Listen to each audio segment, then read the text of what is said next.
Hey, what's up guys? Welcome to my complete and detailed Neuvillette guide. Neuvillette, or Neuvillette, is the newest Hydro 5-star character in Genshin Impact, who in my opinion is an incredible and very strong and fun character with a very unique kit and build that we're going to be covering. In fact, in today's video, you're going to learn everything you need to know about Neuvillette regarding how to play and build him, his best weapons, artifacts, teams, constellations, and much more in a very detailed guide. Before we begin, I want you guys to know that I had time to play him before he came out on a media server, which is why I can give you guys such a complete guide so early. And as always, I do stream most nights on Twitch, link in the description if you're interested in watching me live. With all that being said, let's get right into it. Alright, so starting things off, what does Neuvillette actually do and how are you meant to play him? Well, first things first, I want to say that Neuvillette is a very powerful HP scaling Hydro on-field DPS or driver who gets a lot of his damage from his very powerful and very unique charge attack. Before we talk about what his charge attack is and why it's so powerful, we first have to talk about his other abilities though, in order for everything to make more sense. First of all, his elemental skill is a pretty simple instance of AoE Hydro damage that will scale on his max HP. When your skill hits an opponent, it will also generate 3 source water droplets, which are the same ones generated by the Hydro main character if you've ever used them. And while they normally don't do too much other than heal you if you pick them up, for Neuvillette, while they will still heal you, they're also essential to buff your very powerful charge attacks, which as I said, we'll get into shortly, but for now, just know that these droplets are important. Your skill also has a hit of Pneuma aligned damage, which is a nice bonus that can be useful against certain Fontaine enemies to disable certain mechanics and make fights easier. Neuvillette's burst is a pretty cool one that will first do 1 hit of AoE Hydro damage, again scaling on his max HP, and then after a little while it will unleash 2 waterfalls to do another hit and a bit of a smaller AoE, this time generating 6 source water droplets. This burst has an 18-second cooldown with a 70 energy cost, and the scaling, as you can see, is not really that high when you compare it to some other scalings, but the nicest part of this ability is genuinely the source water droplets that you're generating, because this will greatly increase how powerful and efficient your charge attacks are, which is the next thing we're gonna get into. In fact, let's now talk about the main part of Neuvillette's kit, and this is his empowered charge attacks. The way his charge attacking works is that when you try to do it, it will charge up, and then Neuvillette will, after a short while, unleash a big sort of hydro pump in front of him, a line of hydro damage, damaging everything in front of him, dealing good damage and applying an okay amount of hydro. Now, when you're charging this ability, you first need to understand that not only can you move around and change the direction you're facing, but you'll also absorb any source water droplets in a certain area around you. What these source water droplets will do is that each one that you absorb will not just heal your Neuvillette, but will also increase your charging speed and will allow you to unleash your special hydro pump-esque charge attack almost instantly. In fact, the charge speed with no droplets is 4 seconds, and each droplet will reduce your charging time by 1 second, absorbing up to 3 droplets, which would then reduce the charging time to only 1 second. So in an ideal world, you want to be absorbing 3 source water droplets every single time, which is easy as your burst will generate 6 and your skill will generate 3 in order to unleash your empowered charge attack with only 1 second charge time. I do actually think it's really important to point out that even though I said like 1 second charge time, this can actually be canceled to 0 seconds. Like it'll look like a 1 second charge time if you just let it charge. So let's say I press 3, there's 3 orbs on the ground here, and then I hold my charge. It'll charge for 1 second and then release. But you can actually let it go early, provided there's at least 3 of those hydrospheres next to you. As you can see, there's 6 here. I can literally press and release immediately on my charge attack, and it basically will instantly fire. It doesn't even look like I'm charging it up. I hold very briefly and then release it, and it's basically instantly shooting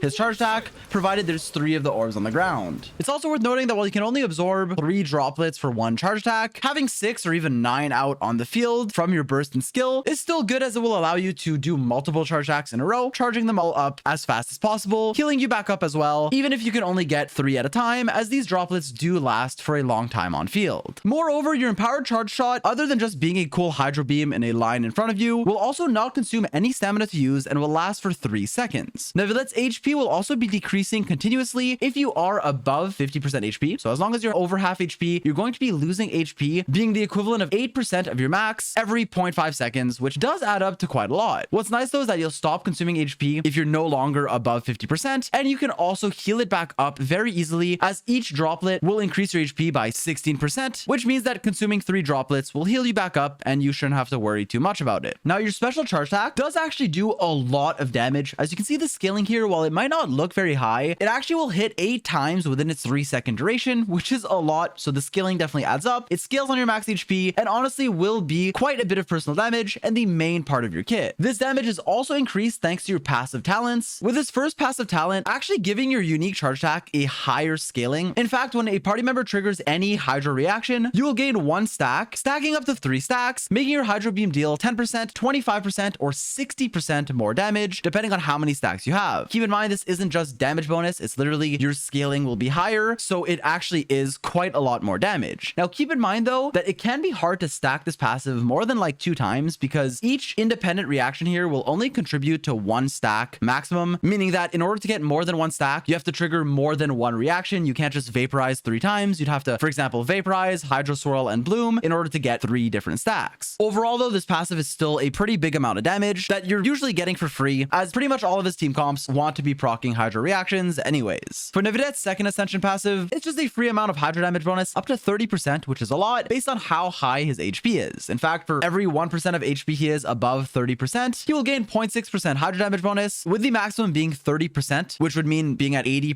HP, which is doable if you pick up some extra droplets or have a healer on your team. While your charge attacks will drain some of your HP, it can be quite easy to gain it back to make sure you're at least getting a decent amount of hydro damage bonus from this passive. Also, before moving on, I wanted to mention that you really want to make sure you actually charge up his elemental skill and don't accidentally cancel it too early. You can cancel it super fast with droplets, which is what I recommend, but if you ever mess up and cancel it before it's done charging, especially if you don't get any droplets, then you will do a much worse charge attack that will actually scale on your attack and not your HP, and this is an animation that you pretty much never want to see and never want to do. Before moving on, I did want to mention that for your talent priority, maximize your normal attacks, as leveling this will increase your charge attack damage, and that is everything, and then you can level both your skill and your burst, as there are additional instances of damage that aren't worth neglecting. Overall, Neuvillette's kit is one that I find extremely fun, satisfying, and also very strong. We'll cover a bit more advanced tips and rotation advice on how to actually play him right before we get into the team section later in the video. For now, I want you guys to know that Neuvillette has a very unique kit, one that revolves around his charge attack having a super long range, allowing you to kite enemies, float around, apply powerful hydro reactions, and also have good personal damage. I believe he's best ran in teams like Taser or Hyperbloom, but also some other ones that are viable as well. Anything that revolves around a hydro reaction, his high personal damage, and also his team's damage. He's a character that I genuinely really like. I think he's very strong and I'm very happy with him, at least as of right now. And so while I don't want anyone to feel forced to pull for him, as obviously there are other good options that you can use as well, I want to at least say that I believe he's a very strong character. If you do want a main DPS, who in my experience has performed very well, has surprising damage, and is really fun to play. Overall, a character that I like and can recommend if you want a DPS. Alright, so with all that out of the way, let's now talk about how you actually want to build Neuvillette, starting with his best artifacts. Now, artifact-wise, he is very straightforward as a character who not only relies on his charge attacks for most of his damage, but also will constantly be changing his HP total, decreasing it through his charge attacks, and raising it back up when he absorbs his water droplets. A set like the Maréchaussée Hunter is going to be his best in slot by quite a lot. In fact, what the Hunter set does is give you 15% charge attack damage for your Neuvillette, and then up to 36% crit rate on the 4-piece if you can fully stack it, which Neuvillette will have no problem doing. This is because through the 4-piece set, whenever your HP will increase or decrease, you'll gain 12% crit rate. This will stack up to 3 times, giving you that 36% crit rate on top of 15% charge attack damage, which is just an insane amount of stats for Neuvillette, making it by far his best in slot overall. Generally, when you compare this to the second best option, it'll be around 10 to 15% better, so I highly recommend farming this set, as it also comes in an efficient domain where you can get Golden Troop for a support character like Fischl and Maréchaussée Hunter for your Neuvillette. Now, until you have a good 4-piece of the set though, there are some alternatives like 4-piece Wanderers, 4-piece Nymph's Dream, 4-piece Retracing Bolide, or mix and matching any of these offensive 2-pieces that can give you hydro damage bonus or HP percent. Also, a set like 4-piece Blizzard Strayer can be okay for freeze, or 4-piece Thunder Soother in Electrocharge teams, but again, none of that really matters because Maréchaussée Hunter is just the best because 36% crit rate and 15 charge attack damage is just way too good to pass up on, so you really want to farm this set. Now, moving on, for the artifact stats you want on Neuvillette, it is relatively straightforward. Obviously, since he's an HP scaling character, HP percent is a great substat and main stat to get for him, alongside crit rate and crit damage, which are the main things that will increase your damage. You're looking to balance your crit rate to crit damage ratio while factoring in the 36% you get from the Maréchaussée set, while also trying to have a good amount of HP. With that in mind, you also want to make sure you have, first and foremost, enough energy recharge to use your burst as often as you need to, not just for your burst damage, but also primarily for the source water droplets that they generate, allowing you to charge attack instantly and not have to charge up for 4 seconds. Because of this, having energy recharge on your substats is going to be oftentimes ideal. For how much energy recharge you want on Neuvillette though, understand that this varies heavily, even more than some other characters, because not only does this change based on your team and the supports you're running, like for example Fischl is a great support for him that's also a really good battery, allowing him to run on less ER, but also things like the Electro Resonance, which many teams may run, Favonius weapon supports, and also in Neuvillette's case, 2 of his best weapons, like his signature and a free-to-play option, will give him some energy, which alleviates how much energy you actually need on him by quite a decent amount. Generally speaking though, the ER amount amount you want ranges from 100 all the way up to 160. A lot of the times it is on the lower end with things that we mentioned, like an optimal team or his signature weapon or even prototype Amber. So keep that in mind. The ranges to go for can be anywhere from 0 to 20, 20 to 40, or 40 to 60, depending on you, your weapon, and your team comp. I would say generally for most players, go for 100 to 120 with either of his energy generating weapons in a good team, then around 130 to like 150 without any of those weapons. Once you have that though, then you're going to be looking for, as I said, HP percent, crit rate, and crit damage. Regarding elemental mastery, you're not typically going to be having ownership of most of the reactions you're proccing in a Neuvillette team. He's mostly going to be a hydro applier and driver, so it's not going to be as important as the other stats. Because of this, you're going to be looking for HP percent on your main stat for your sands, hydro damage bonus for your goblet, and typically crit rate or crit damage for your circlet, whichever one you need more of. But do keep in mind that HP percent on your circlet can be viable as well if you have better substats and also need the HP, like if you have a ton of crit from your weapon and other sources and are really low on HP percent. It can therefore be a viable option, but typically I would recommend going for crit for most players, a hydro goblet and an HP sands, and then looking for the ER that you need on your substats alongside more crit and HP percent. All right, now moving on for Neuvillette's best weapons, I'm happy to say that he has a lot of amazing options. In fact, he has an amazing signature weapon, but also amazing alternatives like a great battle pass one and also a good free-to-play option that anyone can get for free. So first of all, let's talk about his signature weapon, the Tome of Eternal Flow. The Tome of Eternal Flow is honestly his best slot by quite a bit. While the battle pass weapon at R5 can come kind of close, and we'll talk about that next, what I want to mention about a signature weapon is that you just get a ton of stats, which are all very useful on him. First of all, you get a lot of crit damage, 88% on the weapon stat line, while also getting HP percent and energy, which can help solve any energy problems he may have. And while many of his teams don't need that much energy, having this nice passive can lower his energy needs drastically, allowing him to need barely any on his artifacts, as you will generate 8 energy up to once every 12 seconds, so just a lot of free energy. You also gain up to 3 stacks of 14% charge attack damage for a total of 42% charge attack damage, which adds up to a lot of total stats in one weapon. This catalyst is genuinely a really good signature, but I do also want to mention that he has good alternatives as well. First of all, the Sacrificial Jade, which is the new battle pass catalyst, is one that is really good for him, typically his second best option overall, especially with refinements, but even at R1. This is because this weapon gives you a ton of stats that Neuvillette can make use out of, like a huge amount of crit rate on its stat line and also HP percent on its effect. At R1, you will get 32% HP, and at R5, you'll actually get 64%. And while this battle pass weapon is new, if you are planning to R5 it, this weapon is insane, and as we'll see in the weapon ranking, it really isn't that far behind from his signature weapon. While it's still worse, it's definitely a great contender, and even at R1, it is still a great pickup and one that I would recommend getting if you buy the battle pass. Now, other than just the battle pass weapon though, Neuvillette has a great free-to-play option, or actually multiple, with the go-to being the prototype Amber that you can craft and refine for free. This has been out since patch 1.0 and has only gotten better as we've gotten more HP scaling catalysts. Neuvillette can fully use the high amount of HP you're gaining from this weapon on top of its effect that will give him energy, regenerating 6 energy every 2 seconds for 6 seconds at R5, meaning 18 energy, on top of healing all of your party members, which can help especially in teams where you may not be running a healer, as Neuvillette can mostly self-sustain thanks to his hydro droplets, on top of the prototype Amber's effect now that helps with that, on top of giving you energy and a lot of HP, make it a great free-to-play option for you. With that in mind, the new event weapon Ballad of the Boundless Blue, while I typically don't recommend it over prototype Amber, is honestly pretty good as well, as it gives you a lot of charge stack damage at R5, 12% per stack on its effect, and you can stack this 3 times, so up to 36% charge stack damage, on top of a lot of ER on the stat stick, make it a decent alternative to prototype Amber, as one that you can get from an event this patch. Other free-to-play options include Hakushin Ring if you're on field in a team where your electric characters are doing a lot of damage, Thrilling Tales if you just want to buff another character, or even Favonius if you're in a team where you need an insane amount of energy, although this typically isn't recommended. Now, I did also want to mention that in between the battle pass options and the free-to-play options lie a few 5-star weapons like Jadefall, Lost Prayer, Kagura's Rarity, or also Everlasting Moonglow, which will give you more HP than prototype Amber, but its effect doesn't give you energy, so I genuinely don't even like it more than Amber. And in a lot of situations, prototype Amber isn't far off some of these 5-star weapons and can sometimes be better based on how much of the energy and healing you can actually use. But overall, these 5-stars like Jadefall, Splendor, Lost Prayers, or Kagura's are great stat sticks as well that you can use if you have them leveled. I do also want to mention that if you just want a big number, a Witsith with refinements, if it rolls the elemental damage bonus, is insane because it gives you crit damage and then a ton of elemental damage bonus. But the EM and the attack percent are mostly useless in most teams, so it's not as recommended as an option, but it can be a fine stat stick if you want. With that in mind, his weapon section is pretty straightforward. I'm going to show you weapon ranking on screen now, showing you the differences between his different weapons in a specific team. And while this varies heavily from team to team and based on your artifacts and all that, I'm showing this to give you guys a general idea of what his best weapons will be. Do understand that in this weapon ranking, a lot of the heavy lifting is done by the energy recharge that you're getting from prototype Amber or signature weapon being redistributed into more offensive stats instead. This means that other weapons can perform better if you already have a ton of energy recharge on your substats. With this in mind though, you can see that his signature weapon is honestly really good. If you have the battle pass weapon or other good alternatives, like he still performs really well, don't worry, but his signature weapon definitely is a huge DPS increase if you are making use of the energy that it gives you and just all of the insane stats combined. Generally, his weapons are a streamlined process. You go with signature weapon or his battle pass one or prototype Amber. All right, now moving on, let's talk about Neuvillette's Constellations as some that are honestly quite impressive, and I also want to address whether you should go for his first constellation or his signature weapon if you're only choosing one of the two. Now, while I first want to disclose this part by saying that you don't need any constellations to make him good, he's a great on-field Hydra driver who also does really good damage, and because he's so useful even outside of just his personal damage because of how much hydro he can apply on field, he doesn't need constellations for his teams or even himself to be very strong. With that in mind, he does have a really good first constellation that has two main effects. The first one is giving you a free stack of your Ascension 1 passive, which is the passive that increases your charge attacks damage by a considerable amount. Because of this, you will gain one of 3 stacks pretty much all of the time as soon as your Neuvillette takes field, meaning that you only need to proc 2 different hydro reactions to fully stack it and have your 3 stacks. Because of this, your first constellation in a lot of his more meta and strong teams is going to be a good damage increase because you only now need to focus on proccing 2 different hydro reactions, for example, Electrocharge and Swirl, and not 3 to fully stack your passive. This also allows you to build more flexible teams and still manage to get a fully stacked passive without really having to think about it. With that in mind, the strength of the first part of this C1 will vary based on your team, as some teams that may run Neuvillette with, for example, an Electro, Anemo, and Geo character, or Electro, Dendro, and Anemo, can already proc 3 different hydro reactions and don't need this first part of your C1. Generally though, it's a nice increase in damage and allows you to build flexible teams, but moving on, for the second part of this effect, you also gain increased interruption resistance when you are charge attacking. Now, I do want to say that in my experience playing Neuvillette, you can kite enemies, you can stay far away, you can also run a shield character like Zhongli or others and get away without interruption resistance. With that said though, I understand that for many players, especially if you're planning on maining Neuvillette and playing him in a lot of different types of content against a lot of like aggressive enemies, especially if you're not running a shield, getting your charge attack interrupted can happen quite frequently and can be very annoying, so having increased interruption resistance is a pretty big quality of life. In case you're wondering if you should go for your first constellation or your signature weapon, while both of these are good options, it depends on many factors, but I'll put a very helpful chart from Neuvillette Mains on screen now that helps illustrate which one you should go for if you plan on pulling for one. Keep in mind that I don't think you should feel forced to pull for any, but both of them are quite nice upgrades depending on what you have, what team you're running, and how you play the game. Moving on though, his other constellations are also pretty decent. His C2 will give him more crit damage based on the stacks of his passive talent that we talked about earlier, 14% per stack, stacking all the way up to 42% more crit damage, which you can get very easily when playing him in an optimal team, especially alongside his first constellation that gives you 1 free stack. His third constellation will increase his normal attack level, which is honestly really nice. This gives you quite a bit more damage. And then his fifth one will increase his burst level, which really doesn't matter. Neuvillette's fourth constellation will give him a source water droplet whenever he's healed while on field, being especially relevant if you choose to run a supportive healer alongside of him, but typically you generate enough source water droplets on your own, so this constellation is not that important. Lastly, your sixth constellation is a pretty insane one that will increase the damage and the duration of your charge attack throughout its duration. In fact, when you absorb droplets while you are charge attacking, it will increase the duration of your charge attack by 1 additional second, which can synergize well if you have extra droplets, and it kind of will change the way you're using your rotation, and can also synergize with your C4's additional source water droplets that you may get when you're healed. If that wasn't enough, you also gain some damage, 2 additional currents that scale on your max HP as your equitable judgments hits opponents. And so overall, this sixth constellation will just be a lot more damage for your Neuvillette. It looks pretty good, honestly, and honestly each of his constellations outside of his C5 do look pretty decent. So as far as a character that can use constellations goes, I think Neuvillette is pretty good with them, but I don't think he's dependent on them, and I think C1 is a good stopping point as well if you want a stack of your passive for more damage and some resistance to interruption. All right, now very quickly before we move on to Neuvillette's best teams, I want to at least say that this is a character who oftentimes is going to be played as a strong on-field either carry or driver. You want to be applying hydro, dealing good damage, and building a team that will support him at that. You want characters that can buff his damage, proc reactions off of his hydro, and also trigger his ascension passive. With that in mind, I first want to say before we actually talk about the specifics of his best teams, in order to play him efficiently, I oftentimes recommend a longer rotation on Neuvillette, one where you typically will use him on field, but swapping into your support characters to use their abilities and buff your Neuvillette. For example, swirling Hydro with an Anemo character, summoning Oz on Fischl to proc Electro, and use any supports you may have before going to your Neuvillette and then dealing good damage. You can first apply Hydro with him though to be able to swirl it. Then this first hit of Hydro could also be his burst to use it as early as possible and let the cooldown start so you can use it again faster. And you can also do a thing where you swap in and out of him in between your rotation to refresh the durations of buffs like the Verdescent Venerer set, which would only buff you for 10 seconds. Because his elemental skills cooldown is 12 seconds, a lot of his rotations will be around 24 to 25 seconds, where you can use your skill twice to get 6 source water droplets total, use your burst to get another 6, and then weave in up to 4 charge attacks, usually either 3 or 4, alongside his skill, his burst, and usually swapping out of him in the middle to refresh your support character's abilities, refresh some buffs, resummon Oz, all of that stuff to make things line up with the other party members that you're running. Something else I wanted to mention is that since he's a Hydro HP scaling damage dealer, he doesn't have access to some of the hyper carry supports like Bennett who buffs attack, or elemental specific ones like Farazan, Goro, or Sara. Because of this, while his personal damage is still really high and you can't play him as a pure carry, oftentimes you're running supports that also deal good damage and can also proc very powerful reactions because he is Hydro. With that in mind though, we can now get into actually what his best teams are, a very important section that you need to know to really get the most value out of your Neuvillette. So first of all, Neuvillette can be played alongside pretty much any Hydro reaction. His best teams involve ones where you're focusing on his damage as a carry, but also on your team's damage, proccing very valuable reactions such as Electrocharged or Hyper Bloom. Because of this, some teams that I recommend are the following. First of all, a Neuvillette Electrocharged or Taser team, where he is seen kind of as a hyper carry. People call this Neuvillette hyper carry, but it's also his off-field supports doing a lot of damage. A team where you'll run him with an Electro support, and an Emo one who will swirl Hydro and also Electro, increasing your Neuvillette and your Electro support's damage, and then a flexible last slot. Characters who Neuvillette has synergy with here include Electro characters like Fischl, Beto, or Yai. Fischl generates a ton of energy and has really strong off-field damage, and then Yai and Beto are also good at dealing damage. Beto, if you don't know, her burst does work on charge attacks, not just normal attacks, so she can work here, as well as give you resistance interruption and damage reduction. For your Anemo options, I usually recommend Kazuha because he's broken, gives you a ton of damage, and can group up enemies, but any Anemo support running the 4 Verdescent set can make their way into a Neuvillette team. I also wanted to point out that for Venti, Neuvillette actually has good synergy with him because any enemy that's sucked up inside of Venti's burst can be targeted with Neuvillette's massive Hydro Pump very easily, and so the characters naturally have synergy with one another. For your last slot, in most of his teams, there are a lot of good flexible options. You can't always go a second Electro character if you're already running one, or you could go a shield character like Zhongli, who is really good at giving you more resistance interruption, allowing your charge attacks to not be interrupted, increasing all your damage by reducing the resistance of enemies, and just being a very comfy option. Keep in mind that regarding resistance interruption, while your C1 solves this and having a shield can also solve it, in my experience, playing him without a shield, as long as you know what you're doing and are kiting enemies, staying far away from them with your massive long-range beam, it really isn't that hard to not get interrupted. But obviously, this depends on what you're doing. Some enemies are more aggressive than others, so having a comfy shield is something that I can recommend for a lot of players, especially if you don't have his first Constellation, which makes Zhongli such a great option. You can use other shielders like Layla or Baiju as well, and also having a shielder of a different element or a last slot of a different element can help you get a third stack on your passive talent if you're only getting 2 otherwise. I do want to say though that especially without a C1, it can be nice to, as I said, try to mix in different elements in your team to stack your passive and maximize your charge attack damage. Do keep in mind though that this shouldn't be the only thing you're going for. You still want to make sure your team is functional because a lot of your damage comes from your team, and just having a good team comp, having good reactions, it's not just about having a bunch of different elements together, which is why even in some of his best teams, he'll only stack his passive twice. But obviously, if you can get this third stack, either through his C1 or through a character like Zhongli that can hydro crystallize, or just a flexible last slot of a element that can work in whatever reaction team you're running, it is a good option to do so, but not a mandatory one. Overall though, this Taser team or Electrocharge is really flexible. There's so much you can do. Usually I recommend an Electro support to Electrocharge, and then someone like Zhongli or another Electro character at the end. Regarding a second Hydro option for Neuvillette, while Farina will probably have synergy with him because she's the Hydro Archon, as of right now, even though the Hydro Resonance gives you some HP percent, most Hydro options aren't really worth using with him. If you need a healer, you could go someone like Kokomi, and the main exception to this would be like Mona if you want to run another Hydro character that will increase your damage. But the go-to Hydro supports like Yelan and Xingqiu don't actually work on charge attacks. Their bursts will only fire off when you normal attack, and while you can still do this in a Neuvillette team, you can weave in some normal attacks, it typically isn't as recommended as he is primarily a charge attacker. Also, when team building with Neuvillette, do keep in mind that a healer is not always needed because he loses so much HP per second while he charge attacks and then gains it back when he picks up his source water droplets, so you really don't need a healer in a lot of his teams, Moving on for some other strong teams, all of this generic advice that I gave you guys with regards to characters that he synergizes with will carry over. But for some other reactions, let's start with Hyperbloom, which I think is a really strong team, especially in single target, but just in general. You will pair him with a Dendro option, Nahida being the best one, but you can use other options like Dendro Traveler, and then an Electro Hyperbloomer who can proc all of your cores from off field. For Hyperbloom, the best option is a full Elemental Mastery Raiden, but you can obviously also use Kuki, who works really well and is also a healer. Keep in mind that with Kuki, you would want to stay next to the Dendro cores that are out on field in order to make sure that her ring is hitting all of them, even if otherwise your Neuvillette could stay far away from enemies. Your last thought here is very flexible, with my personal recommendation being either a shield like Zhongli, an Electro like Fischl, Beidou, or Yai, or another Dendro or Hydra option. You can also play Burgeon with Neuvillette, and while you can't really run Toma because again Toma relies on normal attacking, I would typically recommend a pyro character like Dea or Xiangling. While Dea's field time isn't the best, she doesn't have the most uptime on her field, you can also run an Electro character who can get occasional Hyperblooms. You can do Kuki if you want to Hyperbloom and Burgeon, kind of mix and match both of them, or you can go a different Electro support who will steal some cores, but not too many, like Fischl or Yai Miko. You can also Pyro Swirl with Kazuha if you want more Burgeons, and overall this team can be fine as well. You can also play Neuvillette in a Nilou Bloom team as your on-field Hydra driver, alongside 2 other Dendro characters. Other reactions you can run are just freeze teams if you have good off-field cryo supports, focusing on your Neuvillette instead of a cryo carry, swirling both Hydra and cryo, and just perma-freezing enemies, or even a Vaporize team if you want to run him alongside Xiangling. Do make sure if you're playing Xiangling though to stay close to enemies, similarly to with Kuki, as you want her Pyronado to be hitting them. Because of this, running a shield can be valuable as well. Overall, as you can see, Neuvillette has a lot of different team archetypes that you can run, with so many different support characters that he synergizes with, on top of sometimes wanting a shield, but sometimes not needing it if you're good at kiting enemies or have a C1. Same can be said with a healer that he doesn't need but can use, and so many different supports, so many different reactions that you can run. Personally, my favorite Neuvillette teams are either Electrocharged or Hyperbloom as the ones that I have been having the most fun with. Alright, so now we're gonna get into my Neuvillette showcase. I'm gonna play him in this very standard Electrocharged carry team, which is one of my personal favorites. You may have noticed that my Neuvillette just changed to level 80. This is because I'm using my live server main account on the NA server, and my Neuvillette is only level 80 because I don't have all of the mats that I need to ascend him, and even despite the slight amount of crit damage and HP that I'm missing, and despite the fact that his signature weapon that I'm using is level 80, so even there, I'm missing out on like 8 crit damage. The damage I'm gonna be dealing and the speed at which I'm clearing is very impressive, as you guys will see. So this is my Neuvillette showcase. He is C0 R1 signature weapon. I'm using the Maréchaussée set with 877 talents, and I do plan on crowning his normal attack soon, but for now 877 with a pretty solid crit ratio, especially when you factor in the extra crit rate that you're gaining from Maréchaussée, although a lot of these stats are inflated with his crit ascension and his signature weapon. Enjoy.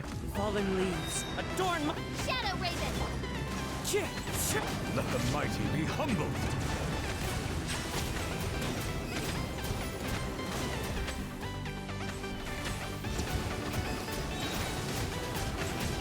The tides beckon.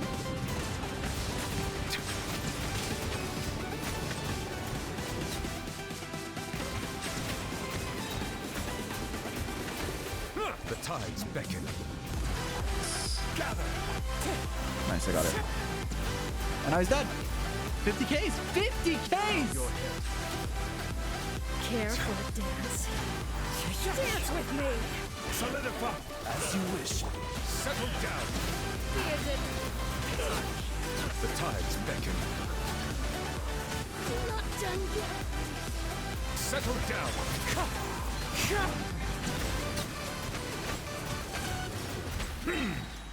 The tides beckon. And so yeah, as you guys saw in the showcase, even though my Neuvillette should be level 90, like I should be farming the mats, and I promise I'm trying, I did really well, and overall this is a character that I genuinely really like. Again, I don't want anyone to feel forced to pull for him, but he's a really strong character, even just baseline at C0, with also good upgrades like his signature weapon and his C1, and so many powerful teams, with my favorites being Electrocharged and Hyperbloom. I love this character, I hope you guys do too, and if there's anything I want to add in this guide, it will be in a pinned comment as always. I hope this video helped, thanks so much for watching, and as always, I'll catch you guys in the next one. Peace.